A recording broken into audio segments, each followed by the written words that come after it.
Yes, Pak Bob Hasan, ini Ketua Balik nih Pak. Jadi Ketua Balik ini nanti yang akan memimpin juga berbagai undang-undang yang terkait kejaksaan Pak. Ya silakan. Ya, terima kasih. Assalamualaikum warahmatullahi wabarakatuh. Yang terhormat pimpinan dari Kejaksaan, Sesjamwas, Pak Kajati, Pak Kajari dan jajarannya. Kemudian juga dari Dinda Jovi Bakhtiar SH dan para kuasa hukumnya. Saya tadi banyak mencermati sebetulnya, ya. Hanya saya meminta betul-betul pihak kejaksaan untuk kembali ya mempelajari terkait dengan pemberhentian tidak hormat tadi. Ya, jadi memang ini persoalan yang akhirnya melebar dan sangat merugikan lembaga kejaksaan. Tetapi kerugian ini tentunya tidak terlepas juga dengan bagaimana penanaman nilai moral baik dari para pejabat kelas tingginya, menengahnya sampai bawahnya. Ini kurang tidak sistematis dan tidak masif. Ini kenapa saya katakan masif, karena kejaksaan itu luas Pak. Tapi kalau kita bicara desentralistik, itu tentunya tidak lepas dari kepemimpinan wilayah. Dinda Jovi, ya, Anda itu yang mendampingi hari ini adalah anggota-anggota saya. Ya, banyak anggota saya di sini yang mendampingi. Tapi anggota saya ini semuanya berpikir objektif, ya. Karena hari ini sudah masuk ke dalam ranah perkara di lembaga pengadilan. Jadi kita di sini di DPR ini tidak untuk mengintervensi hal-hal yang seperti itu. Dinda Jovi, yang harus Anda sadari sekarang ini, Anda baru masuk dalam dunia masyarakat. Anda dulu kuliah, saya tidak sebut kampusnya, kuliah itu tujuannya untuk bisa kita terjun ke masyarakat. Dan di masyarakat itu sangat luas sekali. Kita tidak bisa hanya mengandalkan intelektualitas kita untuk mendapatkan segala apa yang kita harapkan. Maka bentuk komunikasi kita harus seimbang antara intelektual kita dengan spiritualitas kita. Jadi harus dipikirkan apa kedepannya yang akan menjadi risiko dan sebagainya dan seterusnya. Saya salut dengan Anda orang yang cerdas, ya. Tetapi bangsa dan negara kita membutuhkan orang-orang muda yang bukan hanya sekedar cerdas. Sekarang ini di kementerian kabinet kita ada yang betul-betul akan fokus ya mengelola tentang intelektual.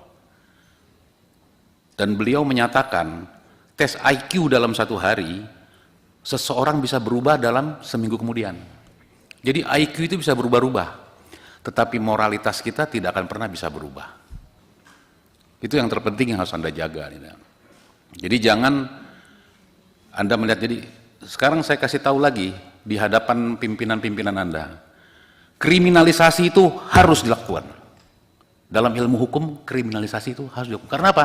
Seseorang yang masuk dalam jeratan hukum, berarti jeratannya itu tinggal diuji, diurut kembali. Itulah diuji dan diurut kembali namanya kriminalisasi. Jadi jangan kita berpikir bahwa ketika ada ini, ada ininya, semua harus ditempelkan, harus direkatkan. Saya kira Anda juga sudah mengerti, memahami, karena Anda kan sudah akan masuk sebagai jaksa penuntut umum. Harus melakukan kerangka bagaimana mengkriminalisasi sebuah sesuatu peristiwa pidana yang dimana pembuatnya itu harus mempertanggungjawabkan perbuatan pidana itu.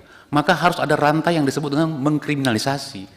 Jadi jangan kita berpikir bahwa ketika kita sekarang sedang mengalami pergulatan di lembaga peradilan, kemudian kita berpikir dikriminalisasi. Nah ini yang harus kita lihat di situ. Nah bagaimana kita bisa melihat itu, Jovi?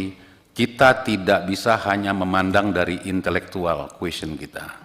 Kita harus memandang dari spiritualitas kita. Dan siapa yang menjadi korban itu harus betul-betul kita perhitungkan apakah perbuatan kita ini benar atau tidak. Apakah perbuatan kita ini hanya berefek kepada kerugian dalam diri kita.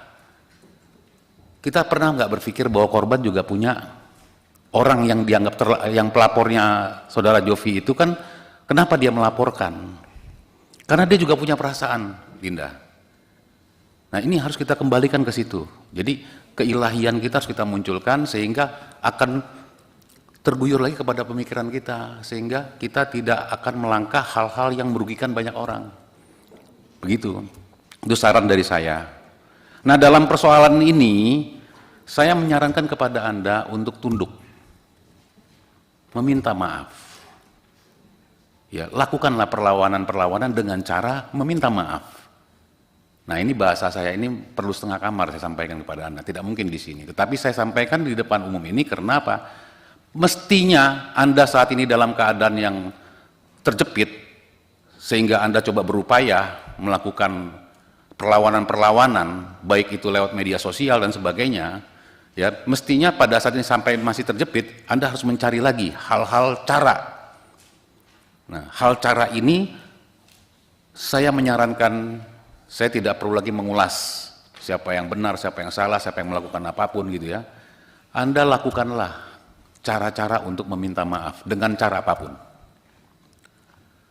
Ya, mudah-mudahan saran saya ini, kalau Anda anggap saya abang Anda, saran saya ini saran yang paling mujarab.